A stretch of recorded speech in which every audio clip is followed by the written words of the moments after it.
keluarga dan peningkatan kualitas sumber daya manusia.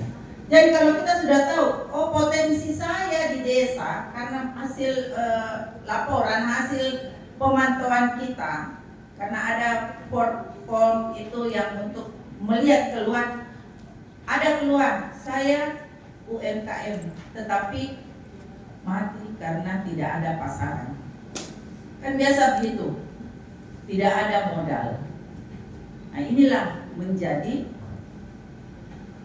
perencanaan untuk peningkatan kesejahteraan keluarga. Ya. Nah ini baru lanjut. Ya, pelayanan posyandu SOP. Ya, pelayanan posyandu pada 6 bidang SPM sebagai SOP selalu kalau ada kegiatan ada SOP-nya. Berapa SOP-nya? Apa? Berapa menit di sini, berapa menit di sini, itu SOP. Sebagai berikut, lanjut. Nah, diagram alur pelayanan bidang pendidikan. Tadi saya bilang, warga datang ke posyandu menuju meja pelayanan SPM pendidikan rakyat. Kader posyandu mendata, ya, pemohon terkait keluhan tentang pendidikan, atau kader melakukan verifikasi data. Kalau dia sudah melapor, kader verifikasi data, ya. Kemudian kalau memang ada yang bermasalah di pendidikan, kader harus mengunjungi rumah. Kalau tidak usah. Ya, mengunjungi rumah, melakukan verifikasi datanya di rumah. Ya. Kalau sudah, kader harus melaporkan ke pemerintah desa. Ya. Dan bersama-sama kembali dengan pemerintah desa mendatangi kembali rumah tersebut. Nah, setelah itu, kader mengajukan data pembiayaan kepada pemerintah desa.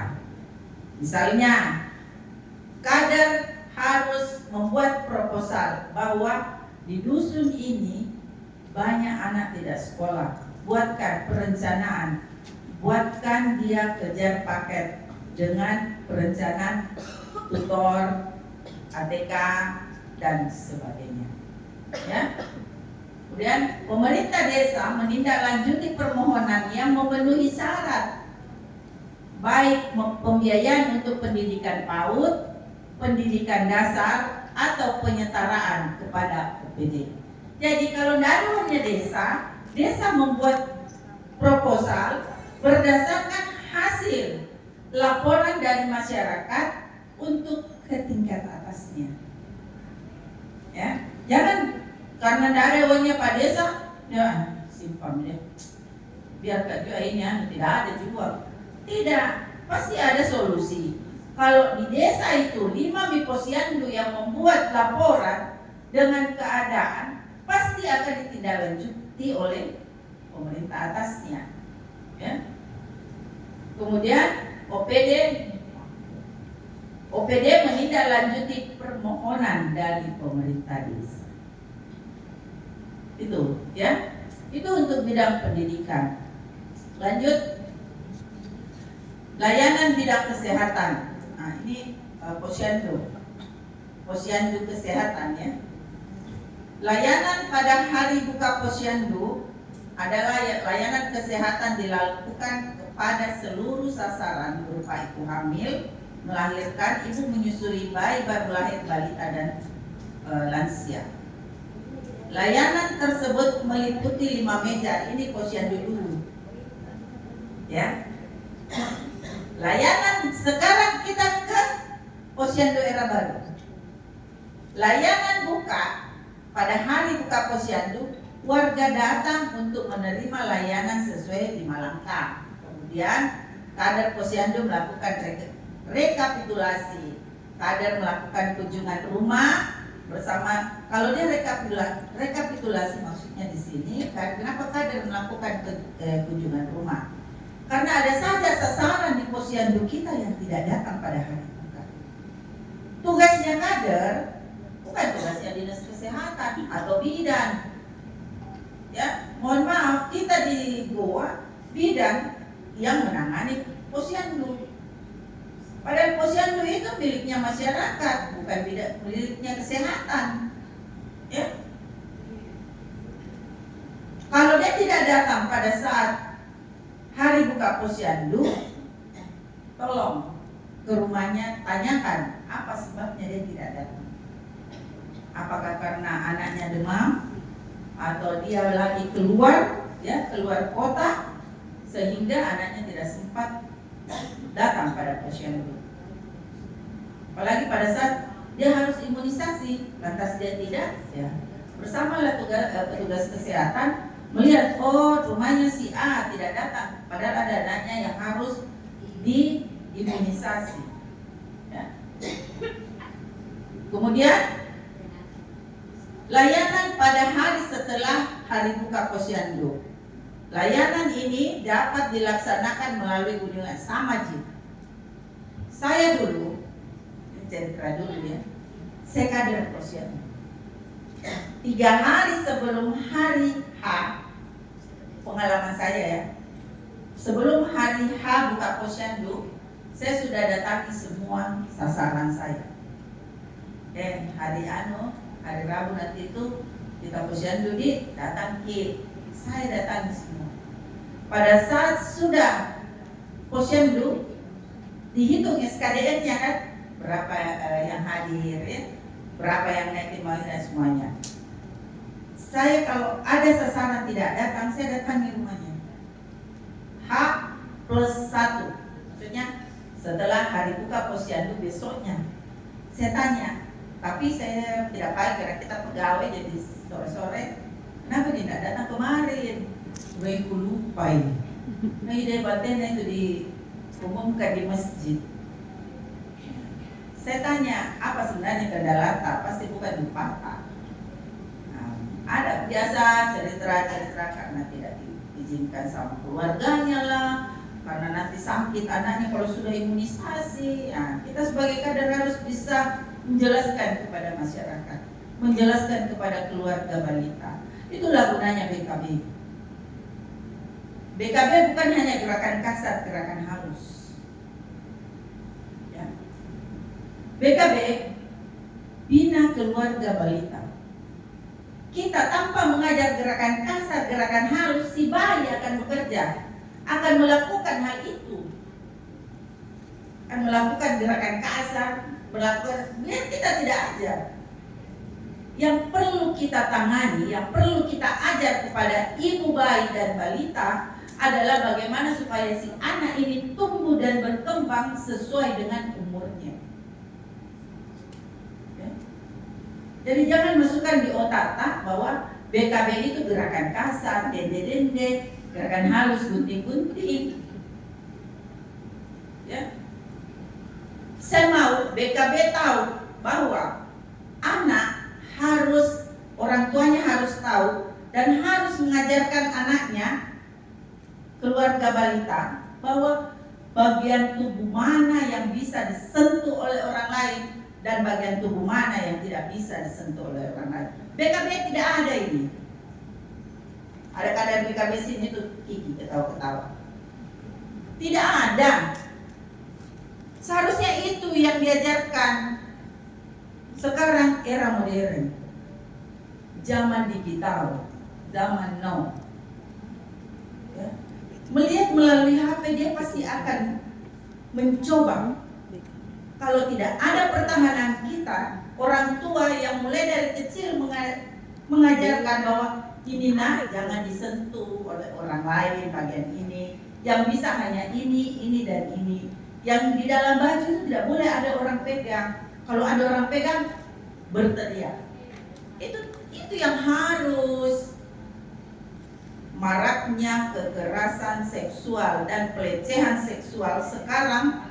Pelecehan seksual sampai hari ini sudah 43 laporan. Lanjut. Nah, alur diagram pelayanan bidang PU pekerjaan ini. Warga datang ke posyandu sama di tadi, ya.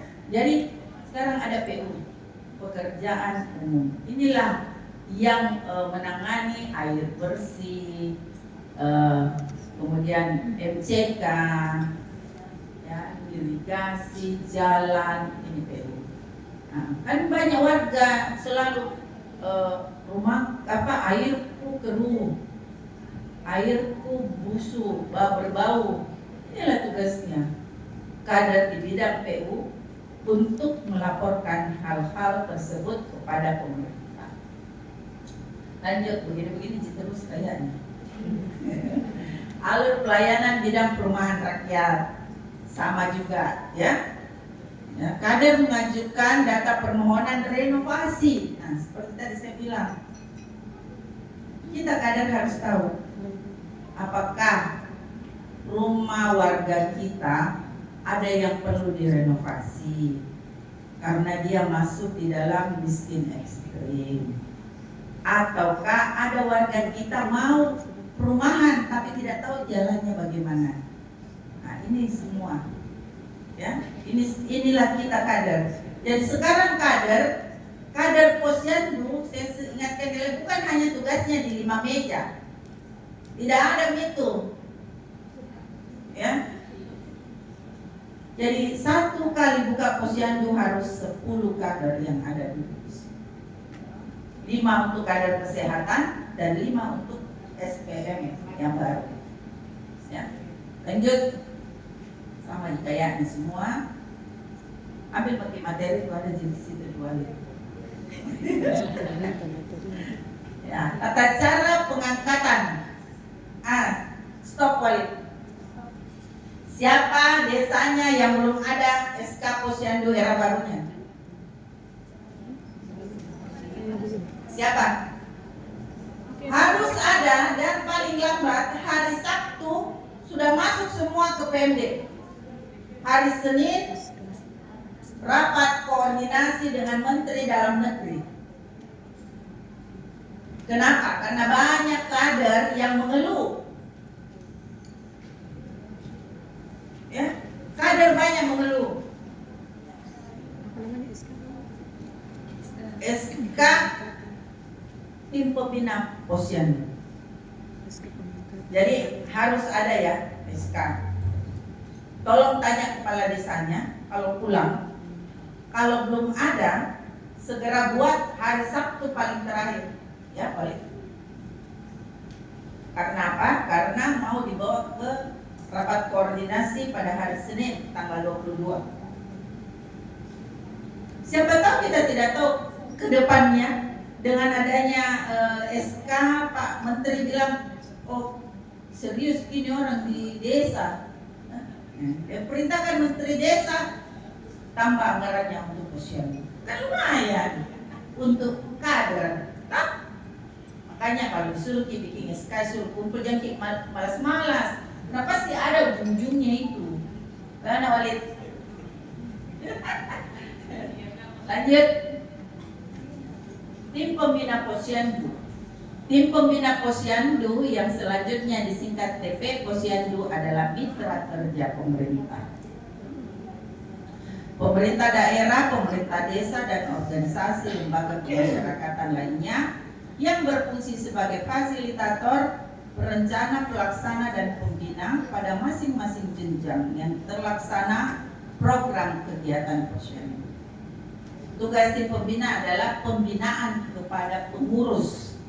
Jadi tim pembina, misalnya ketua tim pembina itu adalah ketua tim penggerak PKK. Ya, itu. Sekretaris kalau di kabupaten adalah kepala dinas PMD. Berarti kalau di desa, kelurahan, kaur, PMD. Ada kaur PMD masyarakat? Kesra kan? Berarti dia kaur kesra. Ya. Begitu seterusnya.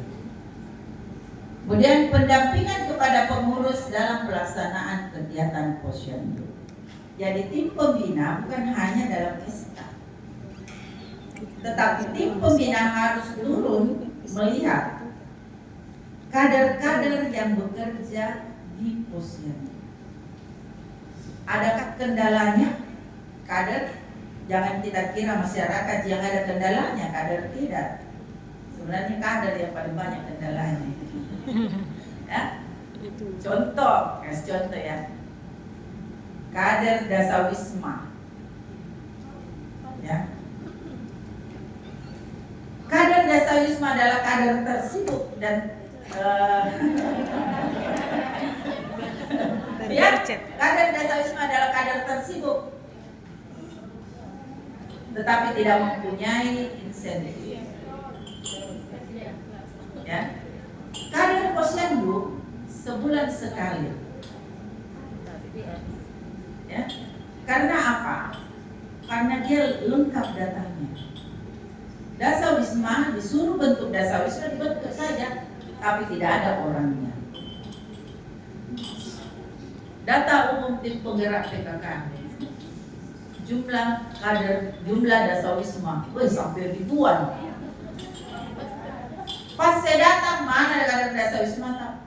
Ibu, ini dibentuk. Satu desa berapa? Dibagi dua satu desa. Kamu kan itu kau, itu datamu bos. Iya bu. Saya dibilang di sini perlingkungan Jibede. Kenapa ada Dasawisma perlingkungan? Dasawisma itu dihitung berapa rumah di dalam satu RT. Bukan berapa lingkungan. Tidak, per RT, ya. Lanjut. Ketua dijabat oleh istri, suami, bupati atau wali kota. Nah, kemudian sekretaris, bendahara, ketua bidang dan anggota. Ini adalah susunan tim pembina. Dulu namanya tim Pomjanal. Pomjanal Posyandu. Sekarang pembina Posyandu ya. Lanjut. Sebenarnya dosa sama ini membaca. Karena kita tahu nih, kalau SK itu harus ada ini, harus ada ini, harus ada ini ya. Lanjut nih dulu, saya lihat sudah, nggak usah. Nah, pelaporan. Kepala desa, laporan posyandu ya. Kepala desa melaporkan hasil pelaksanaan layanan posyandu kepada camat. Dulu mungkin kepala desa tidak melapor karena kesehatan hanya satu, yaitu bidang kesehatan. Sekarang kepala desa harus melapor karena ada kendala-kendala yang ditemui di masyarakat. Harus membuat laporan kepada camat. Pak Camat, pada yang terhormat camat, berdasarkan hasil posyandu 6 bidang SPM, maka didapatlah kendala-kendala yang ada di masyarakat. Satu kebutuhan masyarakat di bidang pendidikan, bla bla bla bla bla. 2, kebutuhan masyarakat di bidang pekerjaan umum, bla bla bla bla bla. Begitu, sehingga Pak Camat bisa juga mengevaluasi, melihat laporannya Pak Desa bahwa oh ternyata di desaku masih banyak orang, di kecamatanku masih banyak orang tidak sekolah, masih banyak orang pakai air bukan air yang baik. Ya, memang airnya bersih tapi tidak layak minum, tidak layak konsumsi. Bedakan. Apalagi yang di desa-desa pakai sumur tanah, bersih, jernih, oke. Tapi berapa meter daripada bak WC-nya, ya, bak pembuangannya, berapa meter dari got, itu harus dia betul bersih, tapi tidak layak sebenarnya untuk dikonsumsi. Ya. Nah, kemudian camat berdasarkan hasil laporan kepala desa, camat melapor ke bupati melalui OPD-nya masing-masing, gitu ya, dan seterusnya. Terus evaluasi setahun sekali harus dievaluasi. Bisa saja sudah melakukan tetapi tidak ada tindak lanjut sampai setahun. Nah, kita juga sudah laporan, kita sudah apa? Nah, makanya pembina di atasnya harus melakukan evaluasi monitoring terhadap posyandu di bawahnya. Lanjut. Terima kasih. Nah, sebelum saya tutup, siapa yang dari desa? Ada desa? Desa, semua desa kelurahan ya. Simbao kayak. Gini, saya 3 hari keliling SMED. Ya. Ini kenapa kualit? Saya 3 hari keliling SMED. Semua udah usah karena semua kelurahan. Yang saya menjadi tanda tanya besar di desa, periksa buku 6, buku keuangan kosong.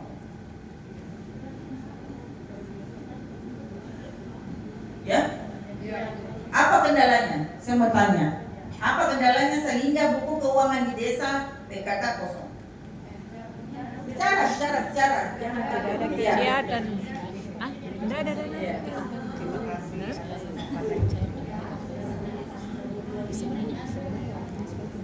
Terima kasih atas kesempatan yang diberikan. Kemarin waktu sebelum saya berangkat ke sini, saya mengadakan rapat intern sebelum supervisi fokus di salah ke depannya. Saya bertanya kepada sekretaris saya, kenapa buku keuangan PKK tidak diisi, Bu? Pertama, walaupun katanya diisi, tidak ada apa-apanya, Bu. Tidak ada yang bisa dipertanggungjawabkan. Tidak pegang uang. Jadi ibu bilang, jadi waktunya Ibu Mades yang lalu, apakah seperti itu? Dia bilang, saya hanya berkata seperti itu supaya tidak dimarahi. Ya. Kemudian yang kedua, saya jadi heran juga bilang sama bendahara desa, tolong kita berikan uang kepada yang pegang ini uang PKK supaya dia tahu berapa honor atau berapa insentifnya akan kita berikan kepada kader. Menyanyi aja, Bu, tapi tidak naisi di DK itu. Kenyataannya saya bilang begini, nanti saya kalau misalnya ada ibu, saya akan terus terang. Kenapa seperti itu? Karena ini menjadi suatu temuan bahwasanya kalau selalu ke DDK tidak mau terima di jalan yang benar. Betul. Jadi begitu. Semua begitu sebenarnya. Jadi desa, saya tanya, ya. Saya akan periksa buku 6. Sekarang saya pemeriksa buku 6. Nah. Kisi-kisi tuh. Saya sekarang pemeriksa buku 6. Jadi saya tanya, kenapa buku keuangan ini kosong? Dia bilang kita tidak dikasih anggaran. Saya bilang kenapa bisa? Pak Desa dengan bendahara desa yang pegang uangnya PKK. Baik. Barusan itu saya dengar. Betul. Bendahara desa yang pegang. Ya, kalau saya tanya Pak Desa, bendahara desa. Saya tanya, saya kemarin di desa apa ya? Ada salah satu desa. Panggil bendaharanya, saya panggil Pak Desanya.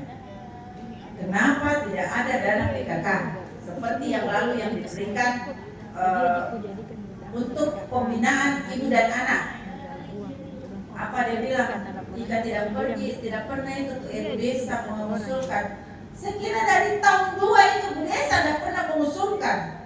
Memang dia punya otomatis itu. Dia mau coba-coba saya. Bilang orang baru dan kali ini pendek. Saya tanya, jangan. Dia bilang begini, saya bilang jadi kalau pelatihan Bu Desa, dia bilang kita yang bikin salah Ki. Harus dana pelatihannya Ibu Desa, Ibu Ketua Tim Penggerak PKK, kita kasih ke desa. Terus tiap bulan kan dia rapat koordinasi. Apa dia mau pakai? Dia bilang, kan kita Ibu yang belikan kue, cocok nih, kau yang belikan. Oke lah, kau yang belikan, tetapi kenapa nggak kasih kwitansinya ke desa untuk diisi itu bukunya? Ya, saya tadi bicara sama Pak Kadis Pemdek. Saya bilang tidak ada jika memang di permen desa itu untuk kegiatan ibu dan anak. Dia bilang, ada sih. Kenapa tidak ada desa itu memberikan? Jadi kebetulan waktu di Bajeng ada pendamping desanya ikut. Saya bilang kenapa begini pendamping desa? Ini Bajeng ini tidak ada bukunya semua 14 desa, berarti 10 desa tidak terisi buku keuangannya. Masa kelurahan ada buku keuangan sementara dia tidak punya anggaran? Dia bilang ini bukan tugasku itu. Saya bilang itu tugasnya pendamping desa, melihat apa yang ada tidak bagus di bawah. Bukan saja pergi jalan keliling-keliling. Kumarahi. Saya bilang Pak Desa juga saya kasih tahu, mulai nanti Pak Desa kan ada musrembang, panggil itu Bu Desa, panggil itu PKK. Jangan semua sesuai keinginan tak. Kebutuhan PKK tidak sama dengan keinginan tak.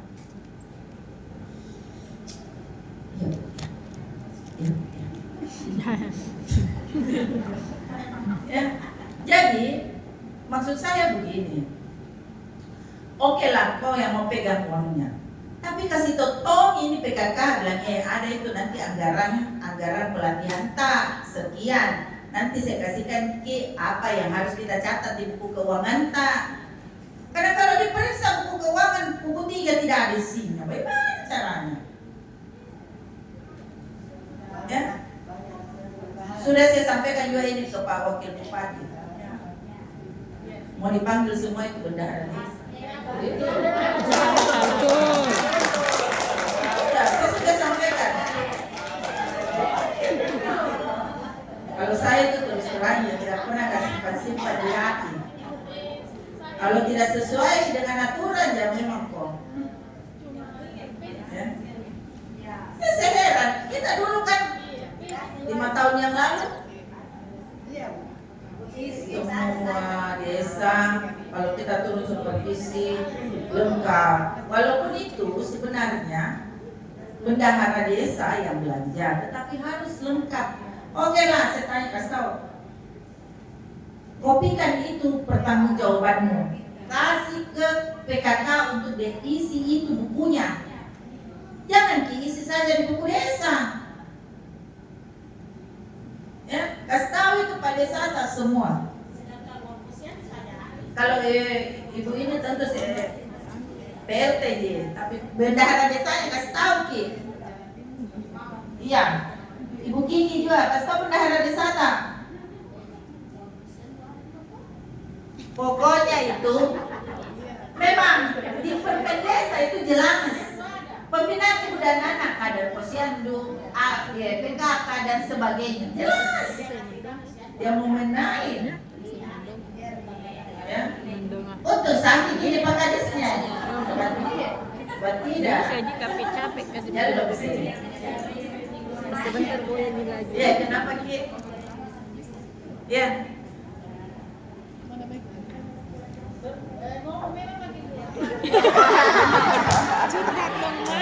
Bismillahirrahmanirrahim. Assalamualaikum warahmatullahi wabarakatuh. Waalaikumsalam. Terima kasih Bu atas kesempatan yang diberikan. Saya dari Desa Romangloe. Terima kasih atas kesempatannya. Kebetulan apa yang disampaikan tadi sama Ibu kebetulan ingin saya tanyakan, karena selama ini saya lihat memang itu buku keuangan di PKK itu rata-rata biasa tidak ada isinya. Tidak ada? Iya. Bukan Jadi rata-rata. saya tanyakan Bu terkait seperti kayak pernah tahun lalu itu sempat ada kayak insentif PKK, perjalanan dinas, rapat-rapat. Apakah semua penganggaran di desa yang diberikan ke PKK harus sinkron dengan PJ bendahara? Maksudnya Bu, apapun yang dimasukkan oleh bendahara terkait kegiatan PKK, apakah pelaporannya itu harus sinkron dengan harus juga ada pencatatannya di keuangan PKK seperti Sama perjalanan PKK. dinas, rapat-rapat, ATK Iya, dan sebagainya. harus sinkron karena uangnya dari desa. Makanya itu bendahara bilang, Kabir saya kasih saja nanti yang nganu. Tapi saya mau laporannya itu, catatannya itu berapa uang yang harus kau berikan kepada desa, kepada PKK untuk dia melakukan kegiatan. Oke lah Pak Bendahara atau apakah namanya itu, bukan bendahara, apakah itu namanya? PPKD-nya, ya. Ada PPKD-nya. PPKD-nya ini harus memberitahu Ibu Ketua Tim Penggerak PKK desanya bahwa ada mini uang dari bendahara PKK desa, PKK itu mendapat sekian. Kayak Ibu Ketua Tim Penggerak PKK desa tidak mau aja itu dengan uang. Yang penting kegiatannya jalan. Iya. Terima kasih Bu. Jadi oke lah, dia yang membuat pertanggungjawaban. Tapi saya kasihkan tahu gitu PKK pertanggungjawaban Karena kalau diperiksa dia yang dapat nanti itu karena dilapor pasti ke pusat. Jadi PKK punya laporan dari bawah itu sampai ke pusat. Tentu kalau saya lapor di Kabupaten Goa, temuannya tidak diberikan dana PKK. Kenapa ada dana PKK? Karena pernah waktu masih Pak Iksan, saya ingat sekali, banyak Ibu Ketua Tim Penggerak PKK desa mengeluh karena tidak dikasih dengan desa uang dana PKK, dana untuk berkegiatan. Akhirnya disuruh semua rata itu hari 5 juta, ya, rata 5 juta dikasih. Aman PKK, berjalan bagus. Kenapa sekarang tidak ada?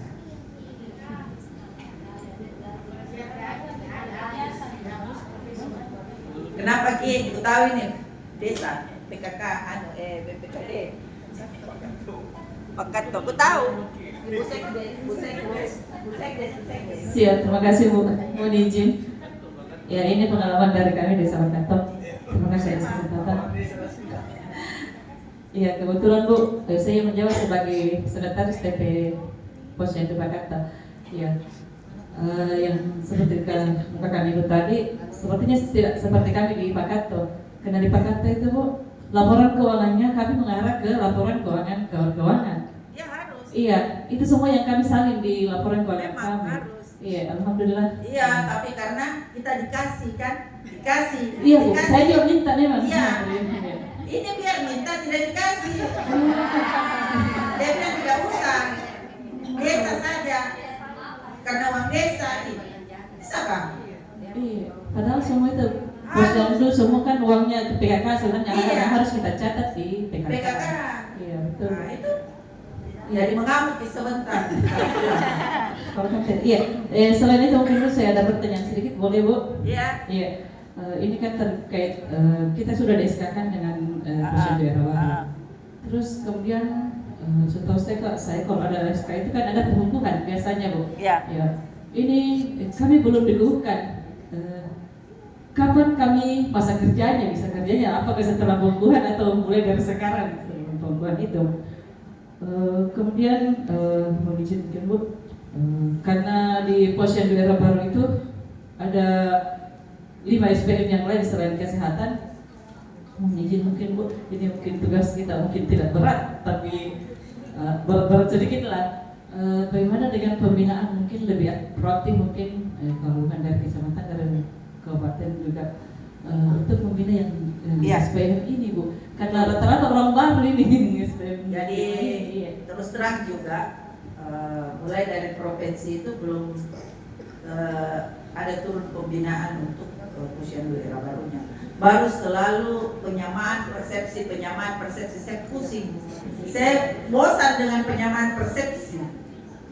Ya.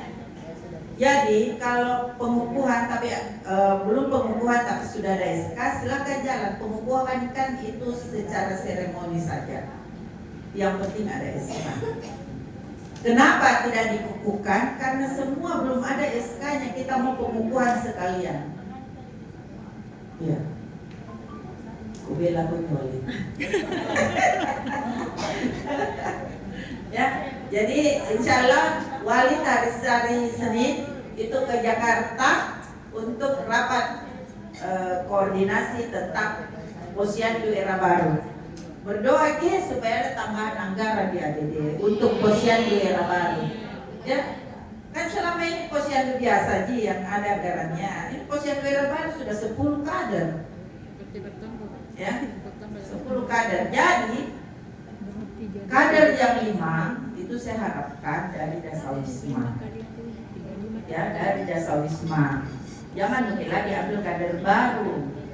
Maksudnya orang yang tidak pernah di PKK langsung tiba-tiba menjadi kader Posyandu. Tidak boleh. Kader Posyandu itu adalah kader umum PKK yang dilatih khusus di Dinas Kesehatan. Jadi kalau ada yang mau pakai kader Posyandu harus kita isi dulu sama ketua. Ya, ngerti mungkin? Ya, mungkin saya mau pergi untuk persiapan besok supervisi. Pendamping desa. Kenapa selalu Posyandu saja yang dilatih? Memangnya kader PKK itu hanya Posyandu? Ya, banyak loh. Ada kader PKBN, ada kader pencegahan kekerasan dalam rumah tangga, ada kader Dasawisma yang paling inti dari segala-gala kader. Dan pernah dilatih. Ya, mungkin hanya ini. Terima kasih. Kalau ada salah-salah, karena itulah yang saya temukan di bawah. Ya, makasih. Assalamualaikum warahmatullahi wabarakatuh.